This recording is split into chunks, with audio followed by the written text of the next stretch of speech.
Jotrick. Welcome. Thank you. We're still in Baltimore. You're leaving in a couple of hours. Jotrick and I ended up stuck together because his hotel... What did they do? They didn't book you in the right place? They overbooked, I think. There's multiple hotels that just overbook and they ship us halfway across the city. Yeah, so. And I had a spare bedroom, so I'm like, Jotrick, stay, because he was scorekeeping the Protour.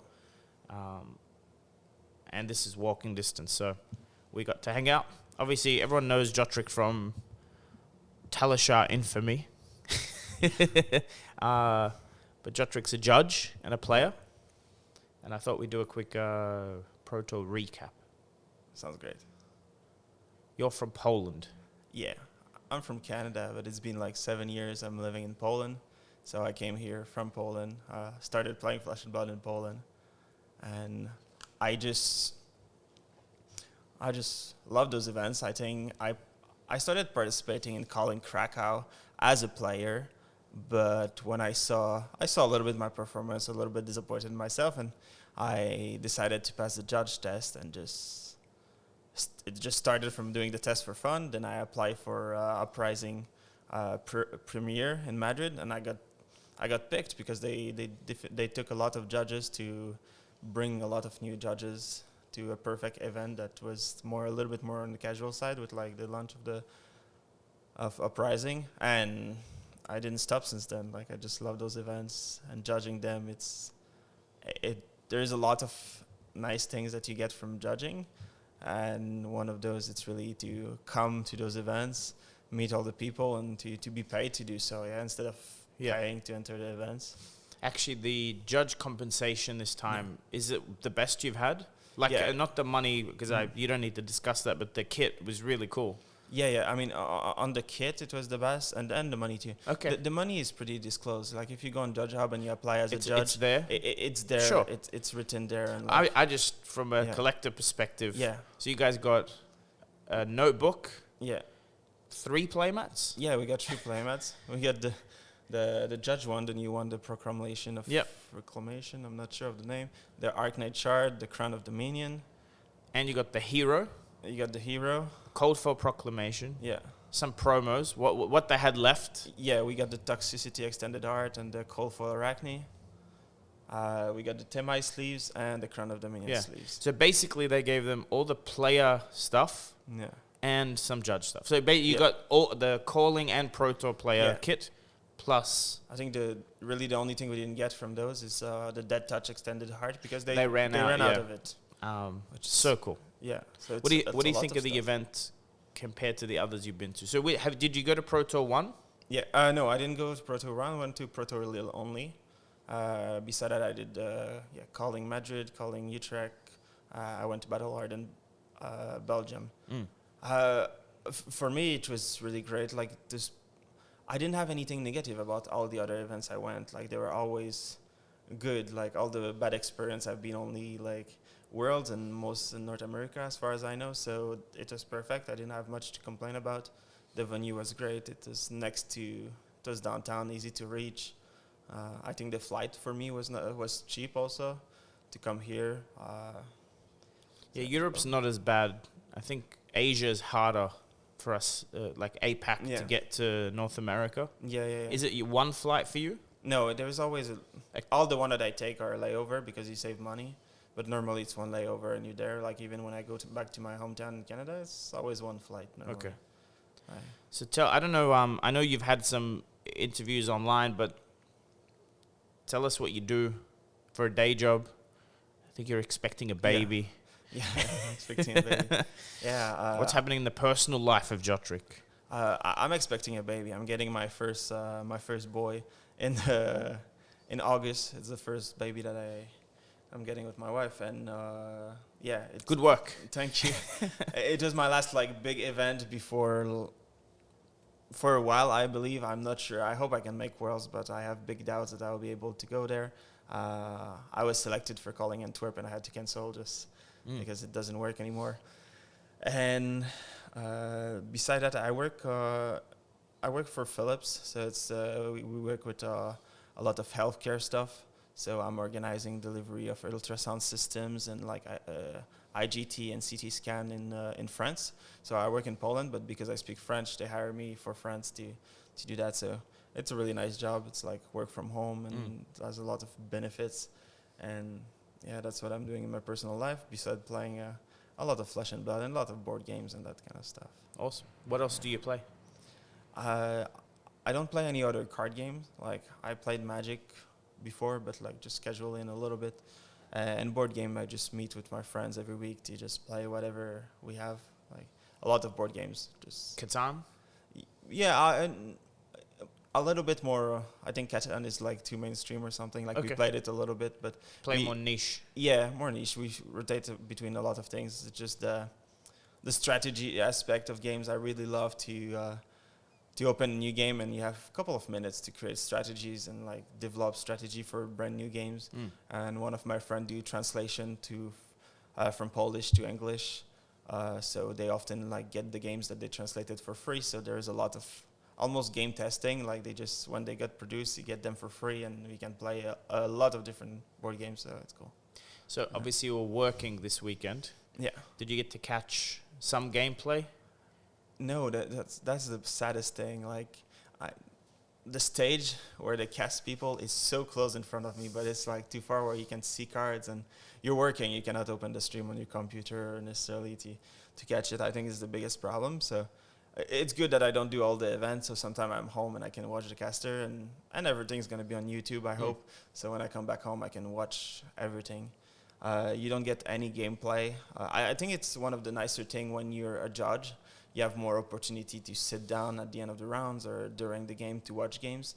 When you're a scorekeeper, you're always in the middle of the stage and you talk with a lot more people. It's something that I really like. Like during the rounds when people finish the round, they can come talk to me. Like I've talked with, I don't know if it's 100 players that come and just we chat and that we catch up. Yeah, I heard you got a lot of freebies. You have a lot of fans. I think I signed 3 things this weekend, which is really, really weird because I feel like I shouldn't be. Isn't it? It's weird. It's very. I think all of us. You're not in content creation necessarily, but you were creating or helping create something. Yeah, it is a little odd. Like I love doing it, but I'm like, I don't know. This is not worth anything. No, I do it for the community, and and because I'm passionate about it.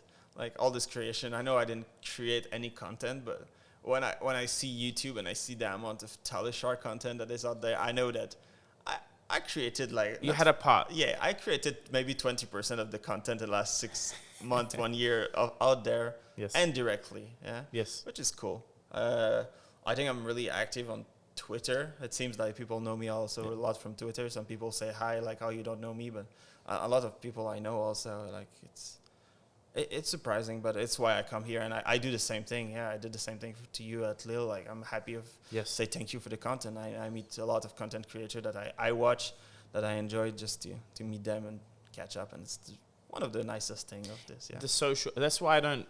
If I qualified for Protour, I would have played 100%. Yeah, I didn't want to buy a PTI because I think if I haven't practice. If I'm not going to do well, I'd rather socialize. So I played the callings. I played 5 rounds all weekend. But the better part is, like, I got to see Rudy, who's a content creator. I watch a lot of content, but yeah, I didn't ask him for a signature though. Tell me what you thought. So obviously you know the result of the Pro Tour. Yeah. What were you thinking of the meta before the event? I was really surprised to see so many Lexi, knowing there's going to be a lot of Oldhim. Like, I know Lexi got some tools, but Oldhim was still the really, really hard matchup before, and you saw who won. It's still Oldhim, so it's helped a lot to Oldhim to play against good matchup. I still think that Lexi is a good matchup, so that was what I was the most surprised. I really love the... Draw my deck, adding the breaking points and targeting those Lexi with the sideboard cards is really what surprised me and a really smart thing to do. But that's all I know about the meta game. I did some practice a little bit on Talishar, play some Azelia for fun and testing the new games, but we've been mostly playing sealed and draft locally, so I don't have a team to practice CC, so I didn't do a lot of CC and mostly limited. Yeah. It's really popular locally, limited. It's a really nice set. Well, it's also limited is just fair. How do you explain it? Everyone's on the same level exactly. Well, CC, if like I like playing Dory, it's never the same level. If people are on better decks, more meta decks, it's never quite even when you go to a CC armory. Yeah. You have fun, but limited is always more interaction, more social. Totally. It's not just one-on-one because you get to draft around, especially at a casual level. And there's a lot of locals that don't have fully bling deck yet or didn't invest in it. So as soon as we play a local or limited, they're happy to be here and have the card. We have the opposite in Australia. Yeah. It's hard to get limited firing. Mm-hmm. Like no one does draft armories, but it's a good culture to have, especially if you're competitive as well. Yeah. So we draft before armories or days when there's no armory. And there was less people than CC. Yeah, always. Yeah. That's surprising. Yeah. And the newcomers, like, how do they get integrated Blitz. in CC? Oh, you have Blitz armory too. Oh, Yeah. We have one local shop, so it's one or the other. Well, I think that's sometimes better, because if you have one shop, then you have to. I think if we had one shop locally, we would play more draft because it would maybe be But there's like 8 or 9 people can go to. And there's one every night nearly of the week. Mm-hmm. So it's it's easier to grind XP. XP, yes, and you can play whatever you want. So we try and convince shops if one's doing Blitz, the other to do CC. New players can go play Blitz. And you can play everything, which is also really useful. Like this weekend, you could play every single type of event. Like the Battle Arden was in Blitz, and then you have the rest in Classic Constructed and Draft and Pro Tour, and it's nice that you have the possibility to play what you want, what you feel like playing. Yes. I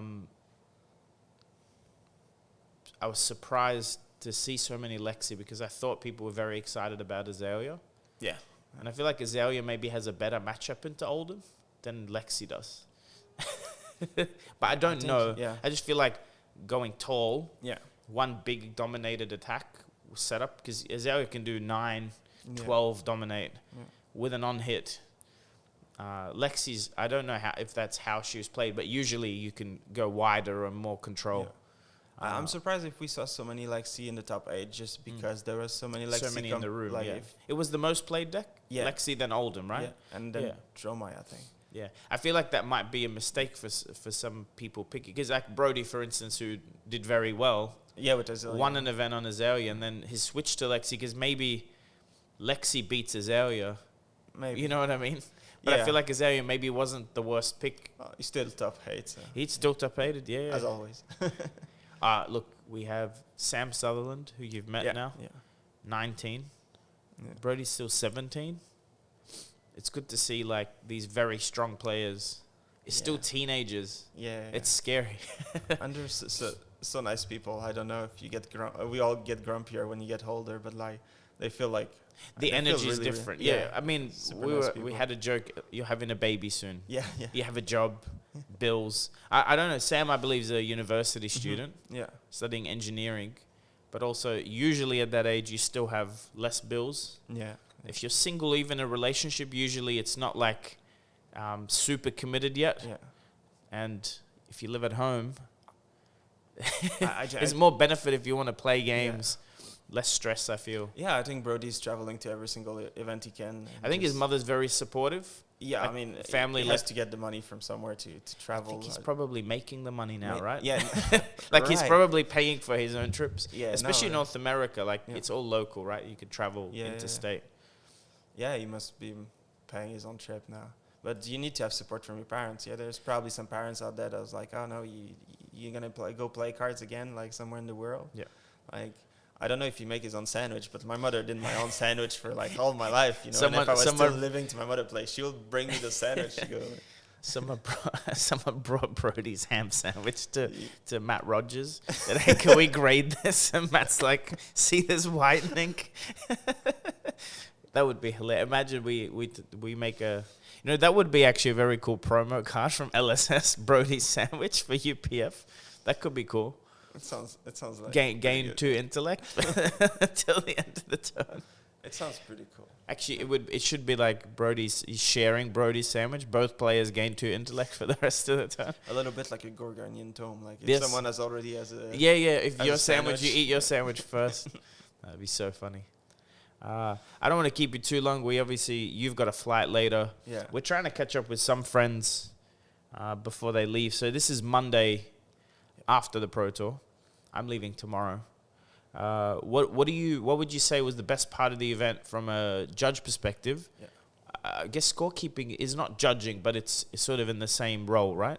Yeah, it has a lot of similarity. You do a lot less call, and I'm more on my computer. But Yes. But what would you say the best part was for the judging and your experience? But also, what would you want to see improved maybe for Worlds? I think my favorite thing was really the amount of people I could meet, even scorekeeping or judging. Like it has nothing to do with actually judging. It's like there's more than 1,000 players playing this weekend. Like, and there were so many people that I didn't meet before. It's really the fact that they did only one Protour this year really made it really big. So I think World is gonna be like just another level to that. There's gonna be even more people trying to get there. So I think that's gonna be the highlight of World for sure. The thing to be improved.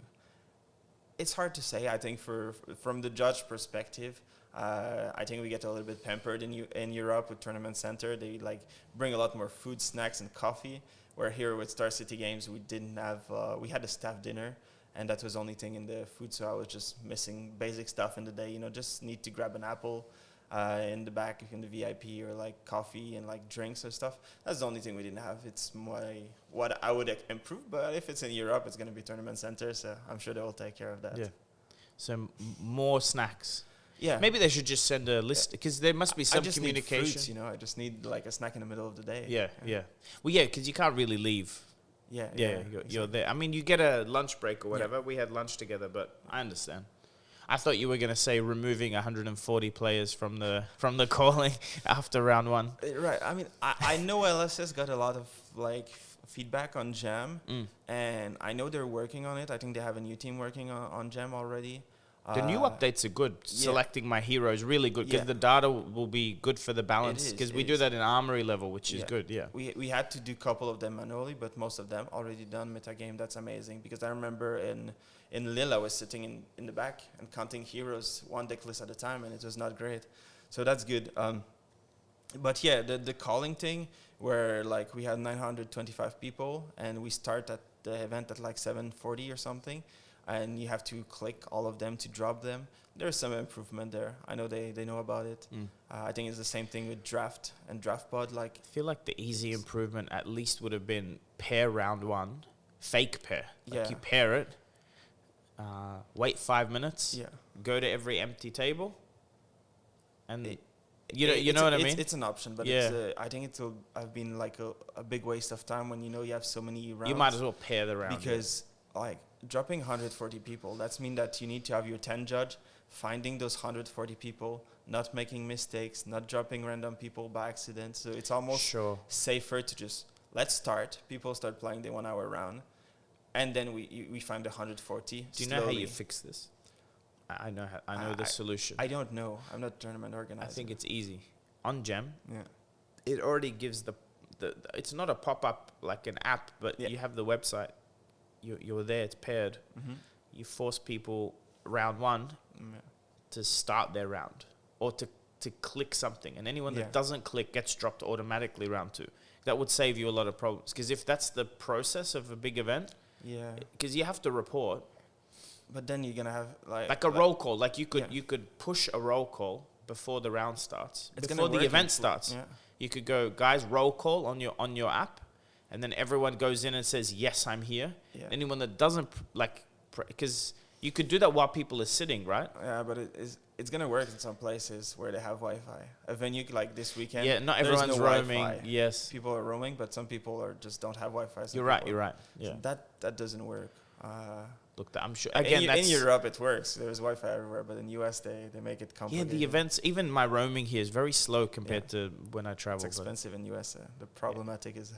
outside of LSS. Really, I don't think there's much negative feedback for the event. Even like people talk about the safety of Baltimore. We've been living together basically for 4 days. It's very open, wide, clean, quiet. We didn't, walk around at 2 a.m. or anything, or like wander too far. But no, the city is amazing. It's beautiful.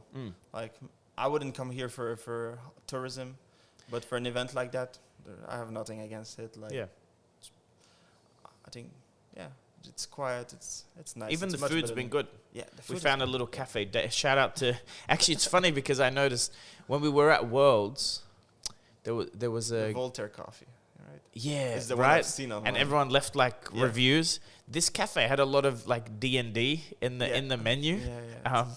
But it's David and Dad, and you were staying in there. But you end up finding good food, good coffee. I've been there 5 days out of 7 or something because there's coffee. It's next to the venue. He likes the free refills. That's what it is. He's not used to the free refills. There's no more free refill when you go to Europe. So when you come back to Jotrick US, walks up in Europe, he's like, refill. They're like, yes, $3.99. You're like, wait, what?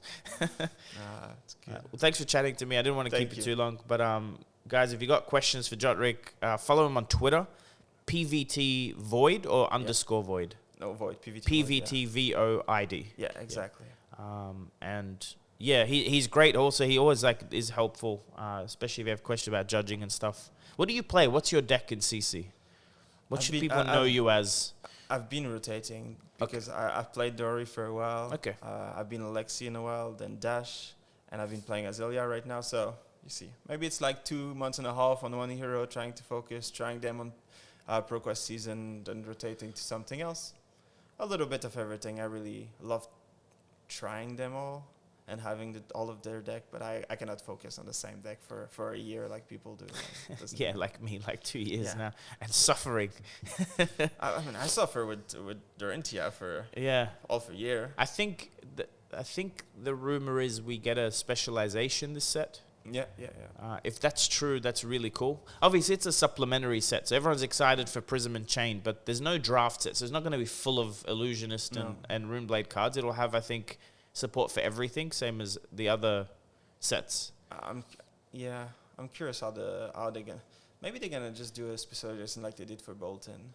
Maybe just one card in there that works. Well, there's 8 legendaries, so that gives a very big scope for support. Yeah, that's a lot. The Marvels, I think people have worked out that the Angels, there's 7 Angels, which are all the heralds, and they have names. Yeah. So someone wrote the list in our group chat of all the names. And even the new one, Belladonna or something. She's already. She's the War Tune Herald, already in the lore. Herald of War or something like that. Yeah. So I think we know that it looks like 7 of the Marvels are that. So there's 3 Marvels we don't know yet, but also it's a big set, 260 cards or something. It's for the new Necromancer cards. You heard it here first. Spoiler. Necromancer. All right, guys, please subscribe. And again, follow Jotrick on Twitter at PVT Void. Do you have any other socials? No, it's just Twitter. Yeah. All right. Goodbye. Thank you, John. Thank you.